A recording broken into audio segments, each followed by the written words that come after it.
The quiet suburban streets of Maplewood Estates had always carried the comforting hum of orderly life. Every house, with its perfectly manicured lawn and identical mailbox, whispered the unspoken pact of conformity.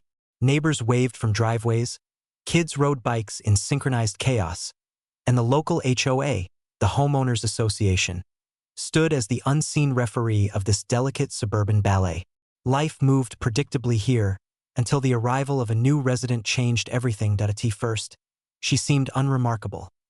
A woman in her late 40s, dressed in crisp clothing, exuding a type of confidence that bordered on intimidation. She introduced herself at the neighborhood welcome party with a tight smile and a clipboard, asking more questions than she answered. But it wasn't her curiosity that unsettled Maplewood Estates. It was the rules. She believed in them not as guidelines but as weapons. And soon, every hedge, mailbox, and flower bed became a potential battlefield. It began subtly. A friendly suggestion here, a gentle reminder there. Neighbors received letters stating that their lawn gnomes were technically oversized according to HOA regulations, that garden lights had not been approved, that the color of their mailbox post clashed with the community palette. At first, residents laughed it off. Maplewood Estates had rules, yes, but nobody expected them to be enforced with such relentless precision. But she didn't stop there.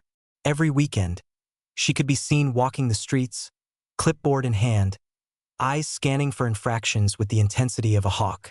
Each letter she sent was meticulously written, citing section and subsection, paragraph and clause, until some neighbors feared even planting a petunia in the wrong corner of their garden.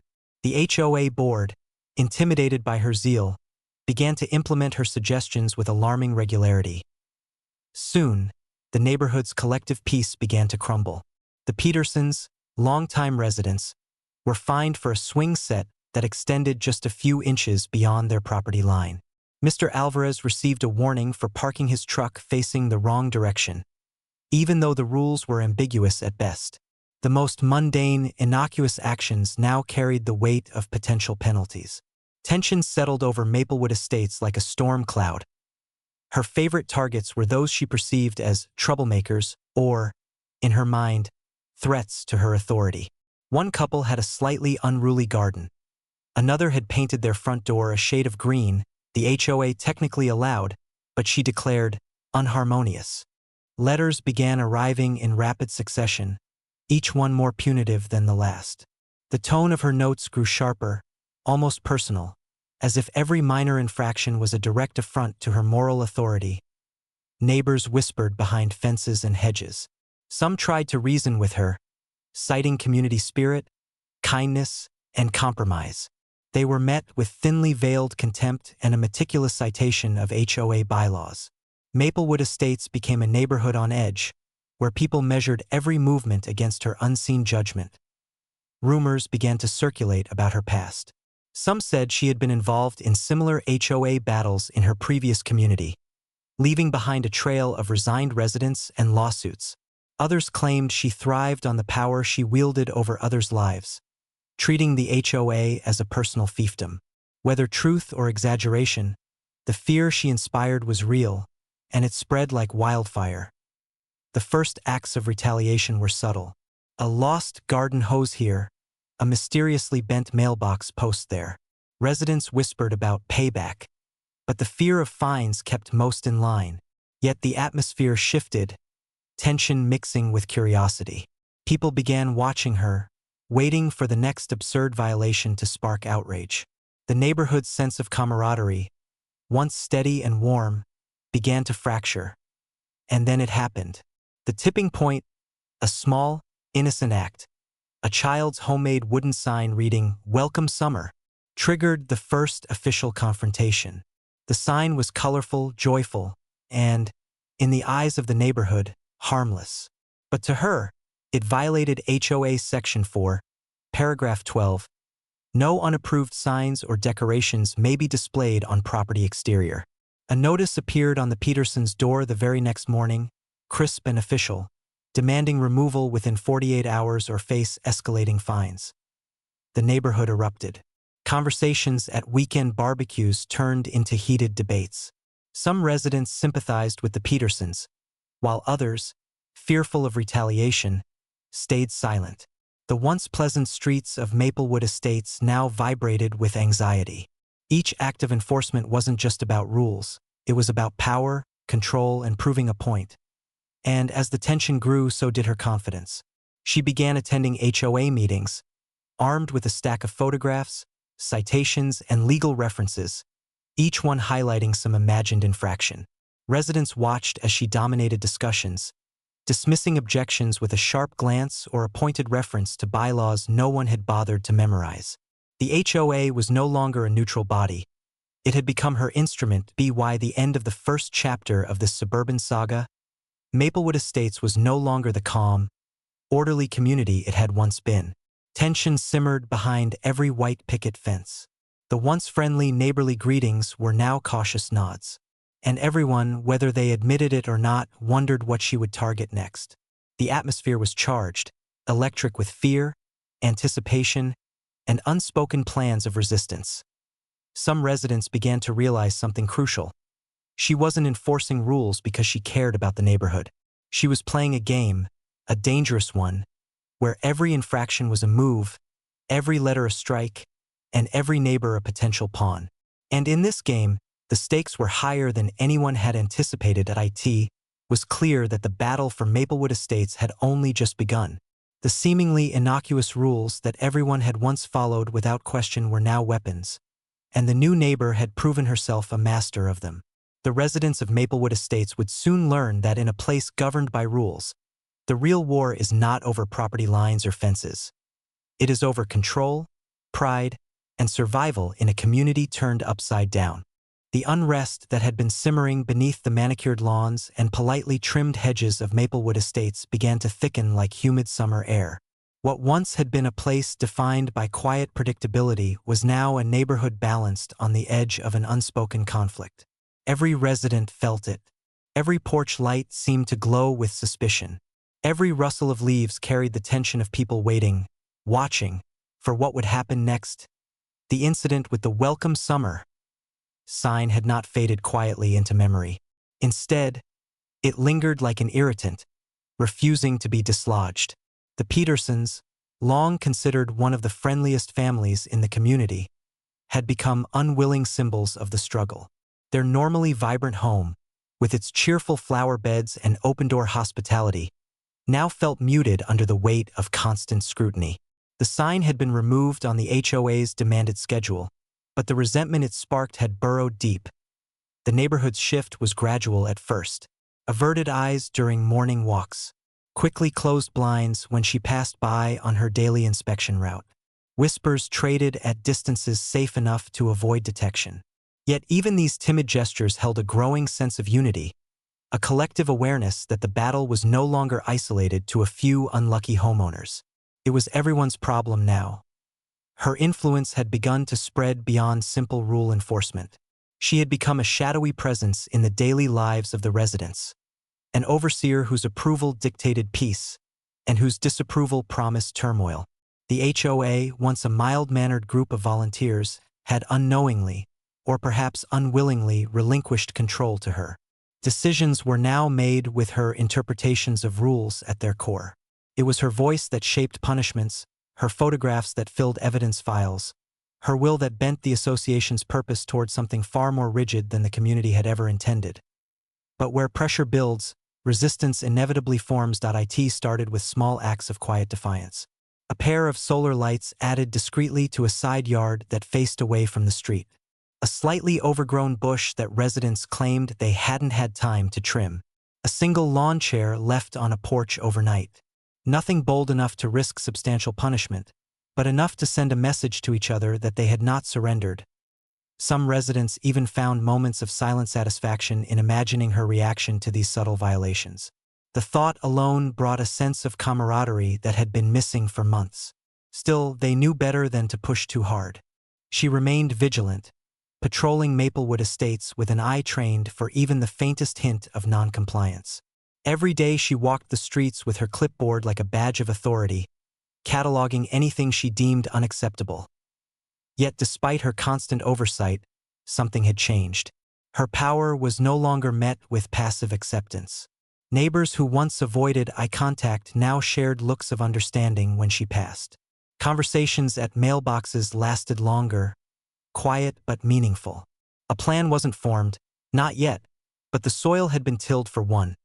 The breaking point arrived in a form no one expected. One morning, residents awoke to find a new notice posted on the HOA's digital board and on every community mailbox. A ban on seasonal decorations outside approved dates. Not just a restriction, an outright ban. Decorative wreaths, holiday lights, themed garden flags, all were now subject to her scrutiny and approval. Even displays that had been cherished traditions for years were now at risk. The rule was cloaked in formal language that spoke of visual harmony and community cohesion, but everyone knew whose fingerprints were on it. The dissatisfaction grew to outrage. For some, seasonal decorations were more than frivolous adornments. They were expressions of joy, family, culture, and celebration. Removing them felt like stripping away pieces of their identity. And everyone knew she reveled in this new extension of control, as if each removal request validated her quest for absolute order. It was at this moment that the resistance stopped being passive. The first bold act came from the Alvarez family. Known for their modest but spirited front yard displays, they placed a simple autumn wreath on their door a full 2 weeks before the newly defined, allowable season. It wasn't extravagant. It wasn't flashy, but it was deliberate. When she discovered it during her morning patrol, she photographed it with professional precision. Her expression flushed with a mixture of offense and victory.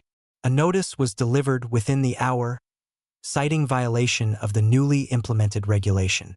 The fine was steep and immediate, but instead of removing the wreath, the Alvarezes left it exactly where it had been. That single act ignited something dormant in Maplewood Estates. Neighbors who had once lived in fear found themselves feeling something different. Admiration, maybe even inspiration. The Alvarezes' defiance wasn't loud or aggressive. It was quiet, unwavering, and impossible to ignore. Their stance became a silent rallying point. And with it, the neighborhood's resentment began to crystallize into purpose. Within days, small acts of rebellion started appearing everywhere. A few families placed decorative pumpkins on their steps. Another neighbor put up a small wind chime, tastefully hung but technically against her interpretation of noise regulations. Someone, though no one admitted responsibility, placed a garden gnome shaped like a tiny judge in a communal planter, its gavel raised as though mocking the growing absurdity that it wasn't organized, and it certainly wasn't coordinated. But the spirit behind it was undeniable. Maplewood Estates was no longer bending under her rule. It was beginning to push back. She responded as expected, with increased intensity. Her patrols became more frequent, her notices more numerous, her tone more clipped and punitive. She filled binders with photographic evidence, reported even the smallest inconveniences, and escalated fines with alarming speed. The HOA meetings grew more heated as she argued for stricter oversight, harsher penalties, and expanded authority. But something had changed that she couldn't control. The residents no longer saw her as an enforcer. They saw her as the enemy. The community's morale shifted in ways she couldn't quantify or predict. Where fear had once silenced them, frustration now drove them toward solidarity. Where she sought to isolate rule breakers as cautionary examples, the neighborhood now embraced them as symbols of resistance. Her grip was tightening, but the harder she squeezed, the more fiercely the community pushed back, and slowly, a quiet but powerful realization began to spread through Maplewood Estates.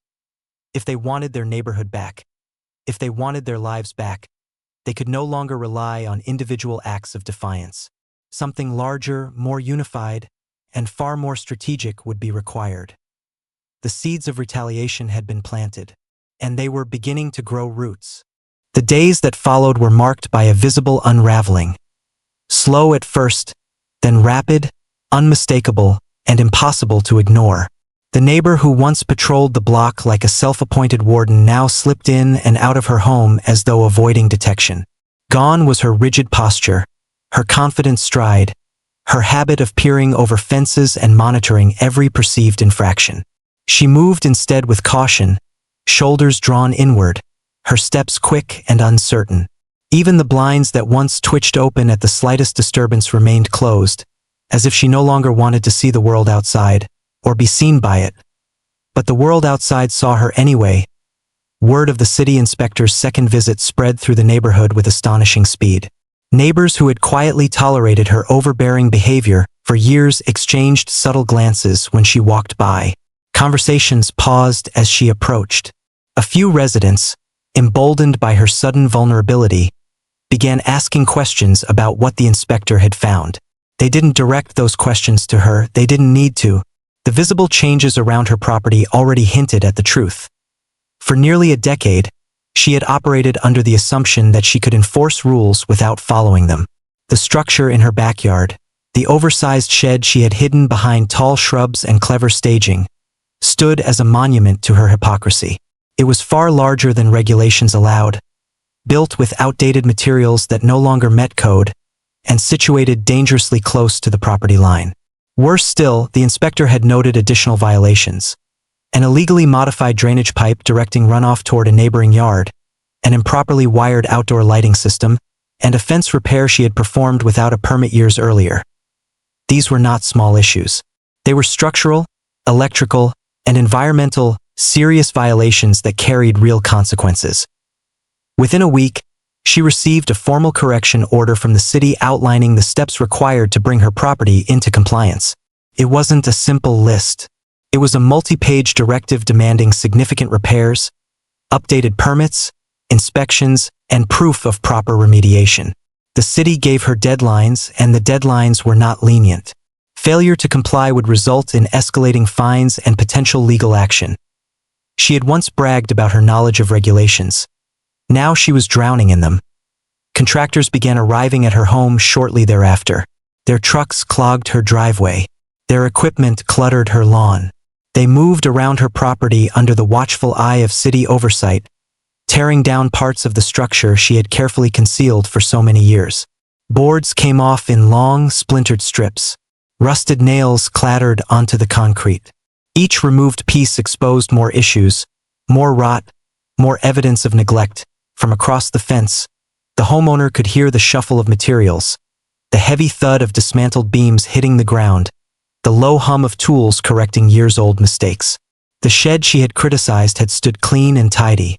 Her own, by contrast, had been decaying quietly behind the screen of her pride. Her reaction to all of this was not loud. She didn't scream or rant or confront anyone. The change was internal, a collapse of the identity she had spent so long cultivating. Without her self-appointed authority, she seemed unsure how to exist in the neighborhood she once dominated. She avoided eye contact with everyone. She hurried into her home at the first sign of attention. Even her yard, once a reflection of her control, became a landscape of disarray as construction materials piled up and large patches of ground were dug open for repairs. And yet, despite her attempts to hide, the situation became more public than she could have imagined. One morning, a city vehicle arrived again. This time, it wasn't just an inspector. It was a compliance officer carrying a camera used for documentation. They photographed her side yard, the dismantled structure, the exposed wiring, the damaged gutter system. They spoke quietly to one another, making notes on their devices. The homeowner observed from a respectful distance, knowing the officer's presence meant that her violations were now officially part of the city's public record. Eventually, the inevitable happened. Animated whispers spread through the block. Another neighbor posted an update in the local community forum, referencing a major compliance issue, without naming names. Though everyone already knew who they meant, curious residents walked by, pretending to check their mail or water their plants while casting lingering glances at the unfolding scene. Her reputation, once based on intimidation and strict self-imposed authority, began to crumble under the weight of her own exposed infractions.